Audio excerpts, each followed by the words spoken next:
একটা গোষ্ঠী চাচ্ছে যে সংস্কার সংস্কার করে করে মানে হচ্ছে যে একটা বিভ্রান্তে ফেলে দেওয়ার চেষ্টা করছে যে হয়তো আমরা সংস্কার চাই না। আরে ভাই, সর্বপ্রথম তো সংস্কারের কথা আমরাই বলেছি, তাই না? এটা তো আপনারাও জানেন।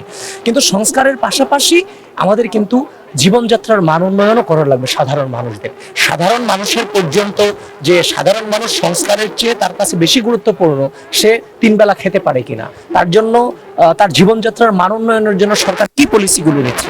সুতরাং সেই জায়গা থেকে পলিসি অত্যন্ত গুরুত্বপূর্ণ। আপনি যদি বলেন যে একজন পলিসি দিচ্ছে, একজন পলিসি দিচ্ছে, তখন আপনি বাস্তবায়ন করা যাবে না। আচ্ছা ঠিক আছে, তারা এটা বাস্তবায়ন করতে পারবে না, তাহলে আপনার উদ্যোগটা কি সেই পলিসির ক্ষেত্রে? আপনি তার বিপরীতে কি পলিসি নিয়েছেন? আমি ফ্যামিলি কার্ড নিয়েছি, তাহলে সে কোন কার্ড নিয়েছে?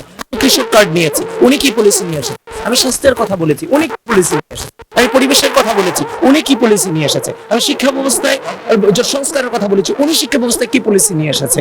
তারপর হচ্ছে যে আপনার আমি ক্রীড়াকে পেশা হিসেবে মর্যাদা দিয়ে ক্রীড়া ক্ষেত্রে আমি সংস্কার নিয়ে এসেছি, উনি কি নিয়ে এসেছে? সুতরাং এই জায়গা থেকে এই জনগণকে জানাতে হবে যে আমারটা যদি ভুল হয় তাহলে উনি কি পলিসি গ্রহণ করেছে, এটাও কিন্তু জনগণকে জানানো উচিত। আমি জানি এখনো পর্যন্ত প্রপাগান্ডা ছাড়া, তারপর হচ্ছে যে অপপ্রচার ছাড়া কোনো প্রকারের পলিসি তাদের হাতে নাই। সুতরাং বাংলাদেশের জনগণ এগুলো বোঝে। ইনশাআল্লাহ ইতিমধ্যেই জোয়ার সৃষ্টি হয়েছে গোটা বাংলাদেশ ব্যাপী। আপনারা দেখতে পাচ্ছেন যে তারেক রহমান যখন স্পিচ দিচ্ছেন, উনি কিন্তু শুধু বক্তা হিসেবে সেখানে স্পিচ দিচ্ছেন না, উনি এক প্রকার শিক্ষকের ভূমিকায় যাচ্ছেন।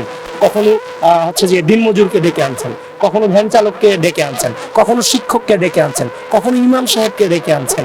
মানে এক অসাধারণ। এতদিন যারা বলছে যে খেলা যে কোন লেভেলে চলছে, তো তারা হয়তো আন্দাজও করতে পারে নাই খেলা যে আসলে এই লেভেলে চলে যাবে। মানে এটাকে মানে ওনার যে অ্যাটিটিউড এবং ওনার যে মানে উনি যেভাবে বক্তৃতাগুলো দিয়ে যাচ্ছেন, স্টেজ মঞ্চ কাঁপাচ্ছেন, মানে এরা মানে বুঝতে পারতেছে না যে এটা কিভাবে সম্ভব হলো। তো এই জন্য আমরা দেখতে পাচ্ছি যে অনলাইনের যে ভোটাগুলো আগে ছিল, এটা মনে হচ্ছে যে ধীরে ধীরে কিছুটা মানে হচ্ছে পেরে উঠতে পারতেছে না।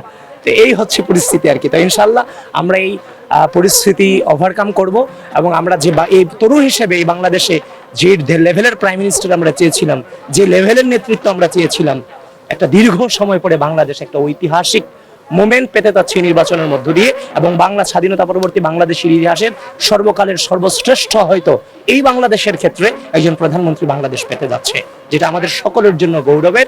দল মত গোত্র সবকিছুর ঊর্ধ্বে। অগ্রযাত্রা প্রতিদিন নির্ভীক প্রত্যয়ে উজ্জীবিত।